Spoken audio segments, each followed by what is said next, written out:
Muito bom dia, boa tarde, boa noite para você, meu grande querido amigo ouvinte. Estamos começando mais um episódio do podcast Onde a Coruja Lê. Como sempre, hoje conosco aqui nosso grande querido amigo Rodolfo Rossi. A gente vai voltar hoje a falar de tradução. Fazia um tempo que a gente não falava de tradução, né? Para isso a gente escolheu o livro Tradução, A Ponte Necessária, de José Paulo Paes. José Paulo Paes, nascido em 1926, falecido em 1998, foi poeta, foi tradutor, ensaísta, crítico literário brasileiro, formado em Química Industrial, chegou a trabalhar na área por um tempo, mas nunca ali se desgarrou da literatura que fazia parte das suas raízes, né? Ele tinha muita proximidade literária já na sua família. Publicou Aluno, um livro de poemas, em 1947, trabalhou em muitos jornais como cronista ao longo da sua história, é autor também, para você que deve estar reconhecendo, Prosas Seguidas de Ordens Mínimas, um dos livros aí da Conveste Unicamp para o triênio de 2025 a 2027. A nossa edição de referência é a edição digital da primeira edição, publicada pela editora Ática em 1990. O livro é composto de um conjunto aí de textos escritos pelo autor sobre questões referentes ao que ele chama de arte de traduzir já na capa. E é para falar um pouquinho sobre o que o autor considera sobre o que é uma arte de traduzir que a gente vai chamar nosso querido amigo Rodolfo hoje, né, Rodis? Bom dia! Bom dia, Juliano, queridos amigos ouvintes, tudo bem com vocês? Muito bem, então. Neste momento da publicação do livro, o nosso autor indica que ele está próximo mais ou menos de 40 anos de tradução profissional. Veja, é muito mais do que eu ou o Juliano temos de vida no mercado de trabalho da tradução. Então ele carrega, um grande conhecimento desse assunto. Ele vai dizer, então, que remontando ao começo da sua trajetória, foi preciso um interesse agudo pela literatura e um domínio razoável do português, macetes do inglês, do francês e do espanhol, para que ele pudesse aos poucos apropriar-se da arte da tradução. Ele vai dizer então que aos poucos ele conseguiu construir uma relação sólida com a linguística. Ele também compreende que, de certa forma, só isso não basta para traduzir. Até porque este desafio da tradução, ele gira não só em torno de questões teóricas e práticas, mas também de reflexões do próprio ato de traduzir, mas também e sobretudo da revisão desse ato. Então, essa dificuldade revisional vai ser algo que não é para qualquer um, vamos dizer assim. Muito bem, primeiro a gente precisa pensar o seguinte, nós estamos falando de um autor que é brasileiro, e o Brasil, apesar de ser um receptor da produção cultural estrangeira, nós não temos, mesmo com esses incontáveis produtos, uma média de boas traduções aqui. E isso se dá por uma série de fatores. Primeiro, é a ideia de que a língua portuguesa ela é uma língua um pouco afastada das demais, até mesmo mítica perto das demais. Por quê? Porque ela é pouco empregada no mundo. Isso já torna a nossa relação com uma série de línguas, para além do inglês, muito mais complexas. Por vezes, nós traduzimos um texto, digamos, espanhol a partir de uma outra tradução já do francês, vamos dizer assim. Outro desafio que nós temos aqui no Brasil é a falta de investimento em bibliotecas, em editoras. Muito bem, então. Sabendo que ele vai, então, lidar sempre com textos, com tradução de textos em um país que, apesar de assimilar textos estrangeiros, tem dificuldade nessa assimilação, ele vai, neste livro que nós estamos aqui discutindo, debater de uma maneira, de acordo com ele mesmo, bastante pedestre. Veja, no Brasil, a ideia da tradução, além dos inúmeros desafios que eu já citei, também deve considerar as nossas relações literárias desde o período da colonização. Pois bem, por que eu digo isso? Porque muitos dos nossos tradutores são também escritores. Grande parte deles participou da construção de uma identidade literária do nosso país. Para se criar essa identidade literária no Brasil, muito empregamos da estética francesa, por exemplo. O próprio Joaquim Nabuco, que escreveu textos grandiosos como abolicionista, foi uma figura louvada, sobretudo nos Estados Unidos, né? Compara a experiência brasileira com a experiência francesa, né? Então, a partir dessas traduções francesas, por exemplo, que nós começamos a entender a ideia de Brasil. O Brasil, um povo miscigenado, que usa a língua portuguesa, uma língua que não tem grande influência no mundo, e que se pauta em preceitos franceses. Além disso, muitos dos nossos autores que dialogavam diretamente com esses escritores a quem eles referendavam por meio de traduções. Isso, para o nosso autor, é fundamental para, digamos assim, reduzir a nossa capacidade criativa no ato de traduzir. E aí está o cerne do nosso problema.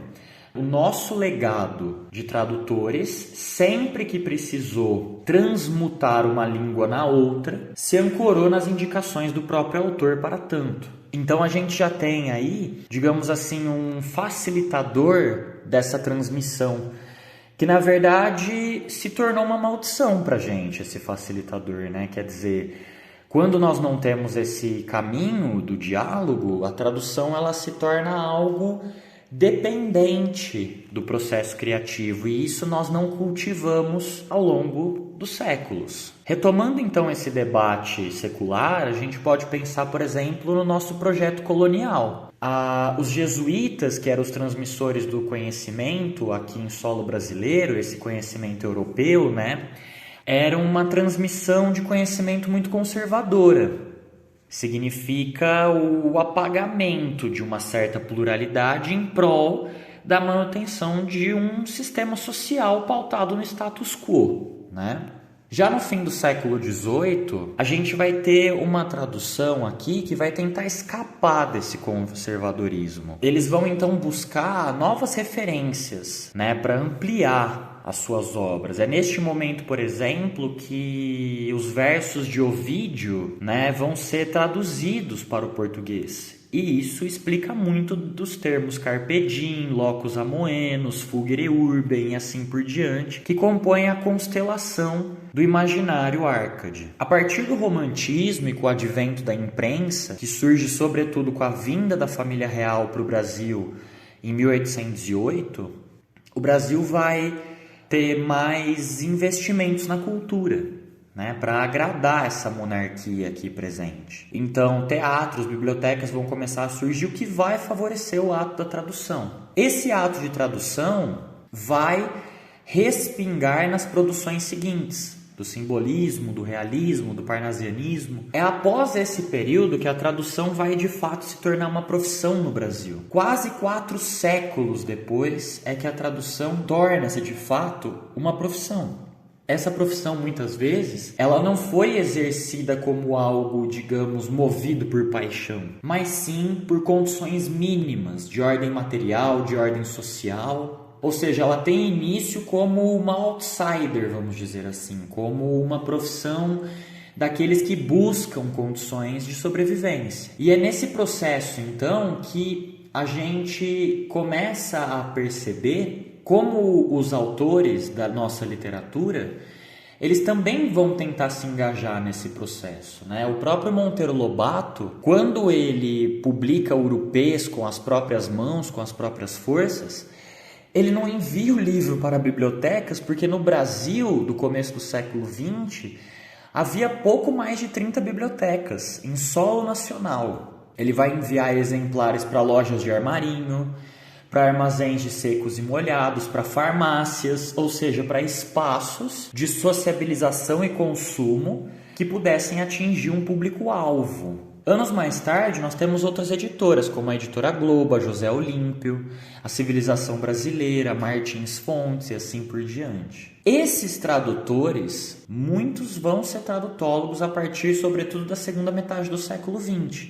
E é aí que nós teremos uma afirmação que é fundamental para entender esse debate, que é uma afirmação do Otávio Paz, que diz o seguinte: Tradução e criação são operações gêmeas. Elas produzem um incessante fluxo, uma contínua e mútua fecundação. Isto é, tendo a noção de que as línguas são organismos vivos que estão em contato frequente, o ato de tradução, assim como o ato da criação poética, do fazer literário, ele se alimenta, digamos, dessa troca. E é aí, portanto, que a língua torna-se um desafio, mas ao mesmo tempo um valor que deve, digamos, ser agregado a uma cultura.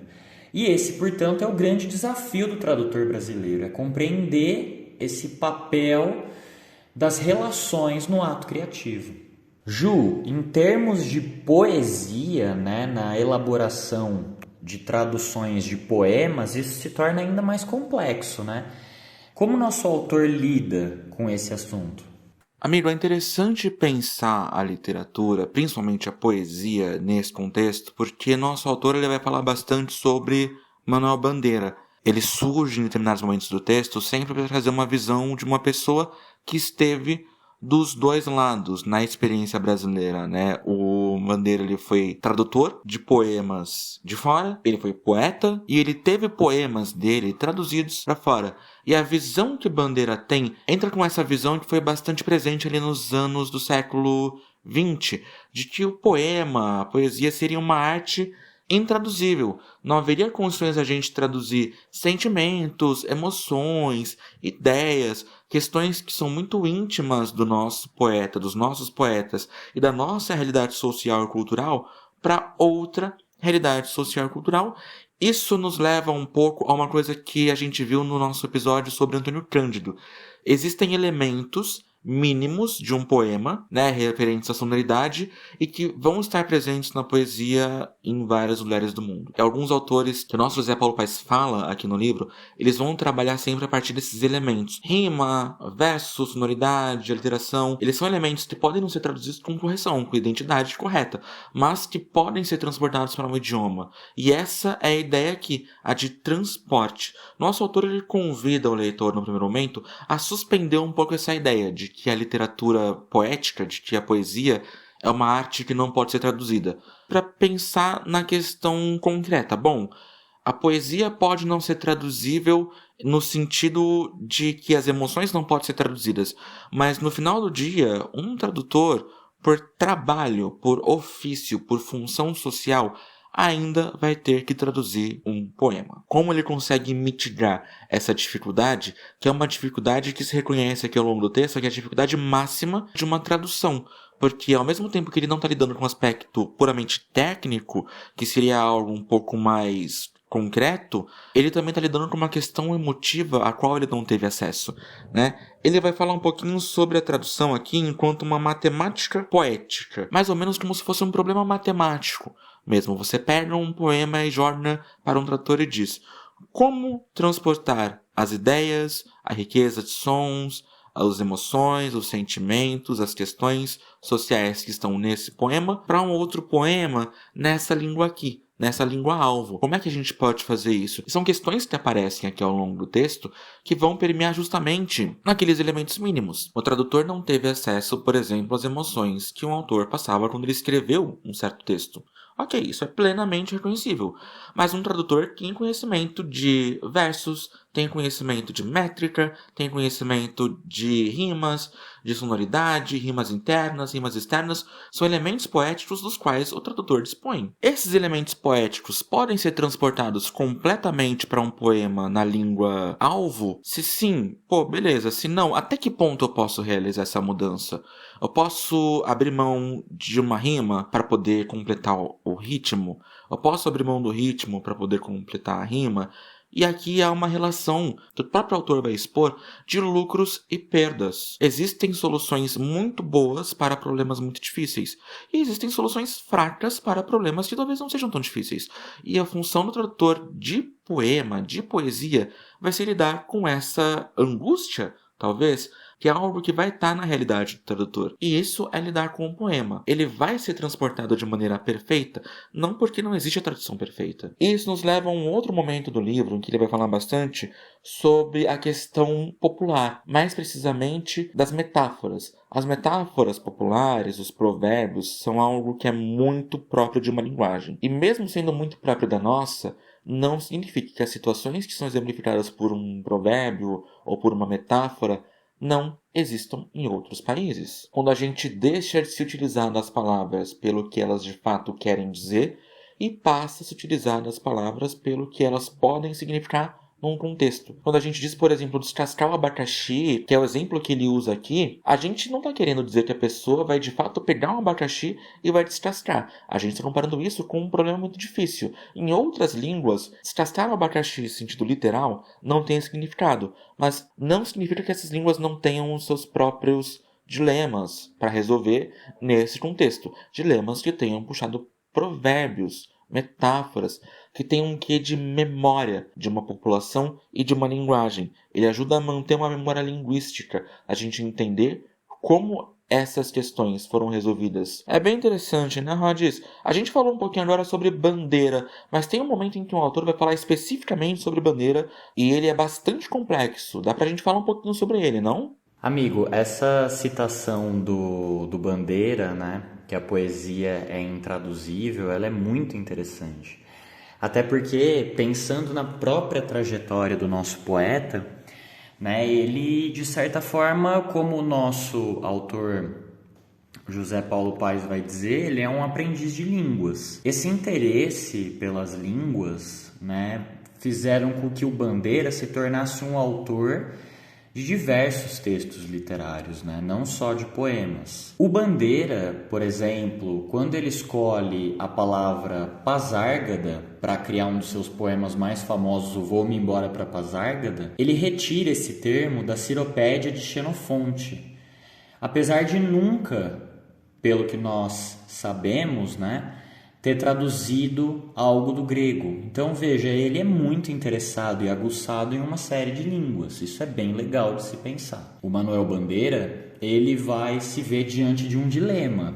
Ele vai traduzir 2 poemas dele para o francês e aí ele vai relatar isso. Ele vai confessar ter fracassado miseravelmente nessa tarefa. Ele, então, vai chegar a essa conclusão que o Ju mencionou, que é super interessante, que a poesia é uma coisa intraduzível. Olha só que irônico, né? Que engraçado, que paradoxal que é o Bandeira dizer isso pra gente, né? Um cara que não só escreveu poemas, auxiliou a tradução dos seus poemas, traduziu os seus próprios poemas para outras línguas, mas também foi um tradutor de chegada. Ele, de certa forma, reconhece uma dificuldade gigantesca no processo de tradução. Para traduzir, é necessário lidar com algo intraduzível, por vezes. Isso é muito interessante. O Bandeira, quando jovem, em meados de 1930, né, ele trabalhou como tradutor comercial. E vejam só, ele traduziu até mesmo o Tratado de Moléstias Hepáticas. Não me peçam para explicar isso, tá? Eu não vou conseguir.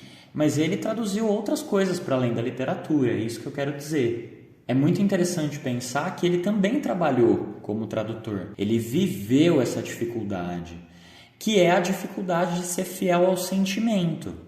Se o poema, como nós dissemos anteriormente, ele é uma estrutura arquitetada para atingir a poesia, como é que eu vou atingir esse mesmo grau de poesia em outra língua, se os instrumentos são diferentes? De certa forma, o intraduzível da poesia é um jogo de quebra-cabeças, é um paradoxo. Se pensarmos que um escritor é um criador e um tradutor ele é um artesão, né, a gente tem que pensar que esses trabalhos eles são relativos e que, portanto, estabelecem entre si fronteiras. O Bandeira, por que ele é um grande exemplo para o nosso livro e também nos moldes da tradução? Porque ele, de certa forma, cruza essa fronteira. Ele está o tempo todo lidando com essa dualidade do processo de escrever e do processo de tornar claro o que foi escrito, que é a tradução. Pensando, que a poesia ela é intraduzível, a gente na verdade está sendo coerente, a gente está aceitando a ideia de que a tradução é uma atitude complexa. Ju, a gente sabe que o tradutor muitas vezes ele pode tomar decisões equivocadas, ou até mesmo pode não estar bem intencionado. Pode ser uma série de questões. Mas como outros autores lidam com isso? Como que o José Paulo Paes mostra a relação de outros autores com essa situação? Qual deles você acha que é central aqui para o nosso debate? Amigo, eu queria antes de tudo te parabenizar pelo seu esforço na área de tradução, porque eu sinto que quando você fala em Ciropédia de Xenofonte, Moléstias hepáticas, no mesmo trecho, vai haver alguém que vai ter que traduzir esse trecho. Mas enfim, ele cita aqui um exemplo, amigo, num trecho sobre Milan Kundera. Ele cita que esse autor escreveu um dia um artigo para um jornal chamado Le Débat, da França. Nosso Milan Kundera vai falar um pouquinho sobre uma tradução para o inglês de uma obra dele, que nessa tradução teve passagens, teve falas e até capítulo inteiro completamente retirado. A ordem das partes foi alterada também, então a obra foi completamente modificada. A gente acabou de falar aqui sobre como uma tradução artística, literária, poética, pode, por vezes, mexer na obra, trabalhando com a noção de lucros e perdas. Boas escolhas que podem compensar, escolhas que talvez não tenham sido melhores. Mas aqui a gente tem que concordar que é uma passagem em que o tradutor talvez tenha passado no limite. É quando é que o tradutor deixa de guiar a obra original por uma nova realidade linguística e passa a criar uma nova realidade com aquela obra. Ele ultrapassa um pouquinho aquele limite do que é um autor criador, do que é um tradutor criador, e se transforma numa espécie de criador da obra, de uma nova obra. Convenhamos, pelo menos a sequência de uma obra, a sequência dos fatos, é algo crucial e que foi pensado na cabeça do nosso autor e que não precisa de uma tradução. A obra ela pode ser muito bem vista e muito bem composta na sequência em que ela foi exposta. O que fez esse editor não foi só um trabalho de tradução, foi um trabalho de mudança completa. E como é que a gente lida com isso? Até que ponto essas modificações são estilísticas ou são exageradas do tradutor, né? Isso nos traz ao que o autor vai falar mais pra frente sobre 4 pontos centrais de uma tradução: objeção, escolaridade, tecnicismo pragmático e transcrição.